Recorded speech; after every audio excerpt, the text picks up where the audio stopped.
The next time you earn the award as the best mom and dad ever by throwing your Hello Kitty-obsessed child an appropriately themed Hello Kitty picnic, reward yourselves with an adult beverage instead of that lemonade on the blanket. If you want to stick with the same branding, now you can, with all new Hello Kitty wine. For fans over 21, you'll be happy to know Sanrio, the parent company behind the character, partnered with Torti Wine in Italy to make a line of Hello Kitty wine. You can find several different varieties of the specially branded wine on Torti's website, although the links to purchase the bottles aren't working at the moment. But if you live in SoCal, it's for sale by the glass and bottle at Antonello Ristorante in Santa Ana. The owner even created an entire menu to accompany the Hello Kitty wine, available October 12th.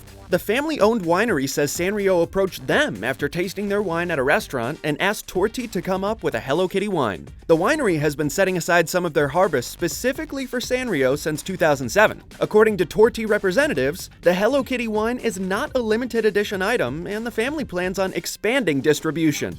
I'm Sean Dowling for Buzz 60. Now you know, pass it on.